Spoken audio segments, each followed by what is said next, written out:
Good afternoon, ladies and gentlemen, and welcome back once again to our daily English news edition. I'm Daniel Cook, your host, Monday through Saturday, presenting a translated version of today's top news stories. The Prime Minister's security advisor spoke to Aura News today about the strategy against terrorism, which was approved last year by the Council of Ministers. According to him, the strategy will play a significant role in combating extremism in Albania. He explained that weapons and firearms will not be the only tactic used against violent extremism, saying that the threat will be fought at its roots in schools, in religious institutions, and by the involvement of civil society. The Prime Minister's advisor said that in 2013, there were 100 Albanians who left for the countries in conflict, which is a record number.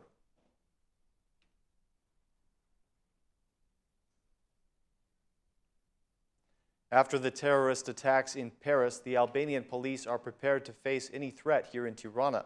Dozens of armed police officers are patrolling the streets and public places, especially in the most populated areas, to prevent any possible terrorist activity.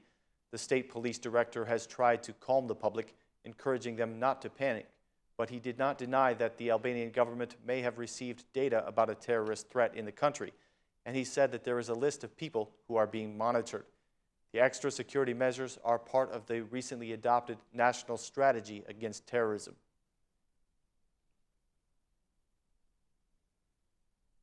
Prime Minister Rama is currently on a visit to Turkey, where he held meetings with the Turkish President Recep Erdogan. They discussed the security in the region as part of the joint challenge of fighting terrorism, after the attacks in France have put the at-risk countries on high alert.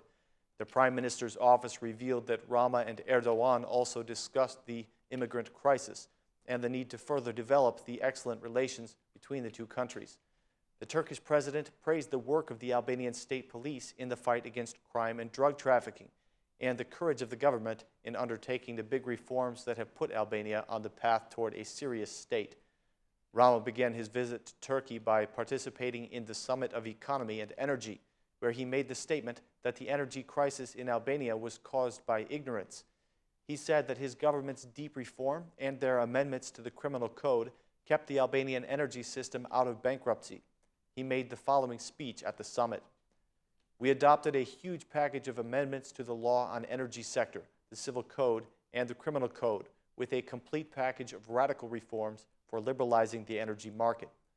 The efforts of the government have produced a spectacular transformation in only 2 years.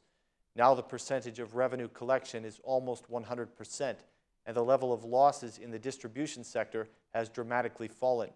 For the first time in 25 years, the energy distribution company has recorded operating earnings, making investments in the system possible," said Mr. Rama. The Prime Minister added that the TAP pipeline will add great potential and will help Albania to play a vital role in the energy supply of the region.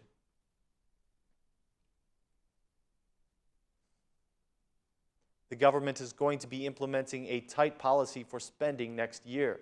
The draft budget that has already been submitted to the Parliament includes a reduction of funding for both education and infrastructure. It appears, however, that the same tight policy will not apply to the premiership, as the funds for the Prime Minister's office have significantly increased. According to the tables of the 2016 draft budget, the budget for the Prime Minister's office will be over 3.1 billion lek.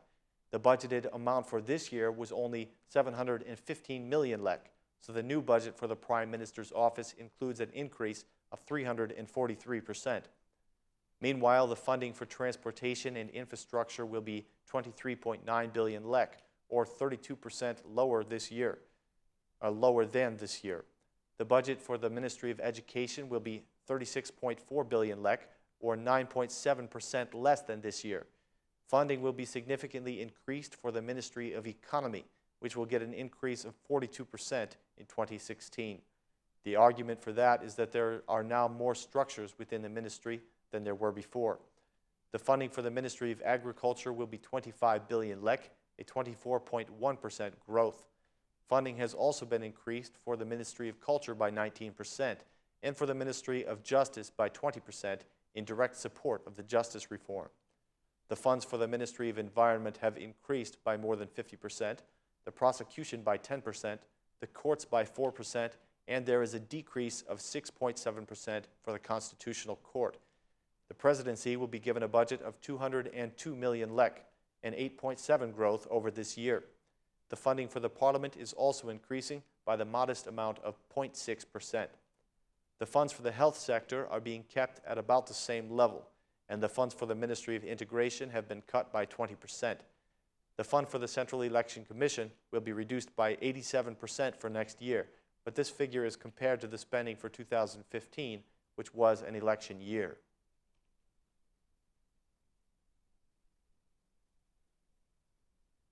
The chairman of the Security Commission sent a letter to the Assembly today requesting a 10-day suspension for the Democratic MP, Flamur Noka.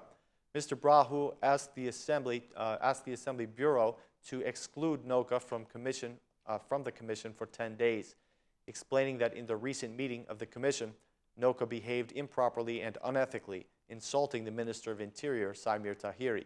Mr. Brahu wants the Assembly to take disciplinary measures in accordance to Article 65 of the Parliament Regulation. Article 65 reads, "When an MP calls for the use of violence, hampers the regular development of the meeting, or insults or threatens other MPs or members of the Council of Ministers, or uses offensive words against the President of the Republic or against other state institutions, he is not allowed to participate in the plenary session and in the meetings of the parliamentary commissions for 10 days. Tuesday's meeting of the Security Commission was marked with debate and harsh language between the MPs.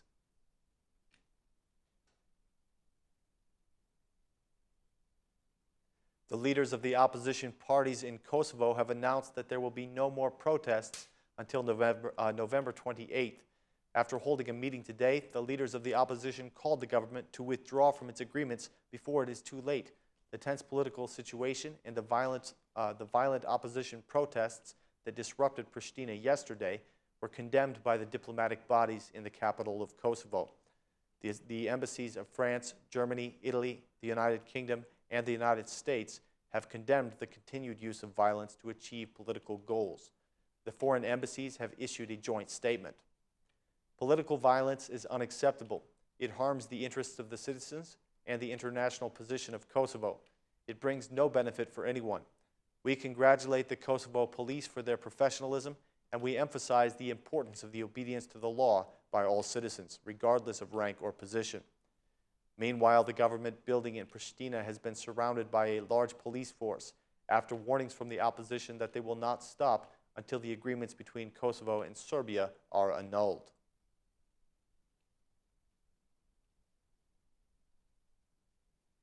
A concert was organized at the National Theater of Opera and Ballet by the Honorary Consul of Mexico in Albania, Julian Droci.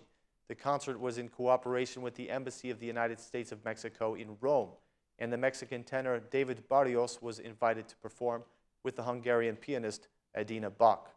The purpose of the concert was to establish bridges of cooperation between people and nations, and music was selected as the means for making this connection. To promote this message, the world-famous Mexican tenor David Barrios combined his voice with the brilliant piano playing of the Hungarian master Edina Bach. The theater was filled with important figures of Albanian society. Diplomats, journalists, media directors, and artists from different fields enjoyed the Italian, Spanish, and Mexican songs in a concert that lasted for more than an hour.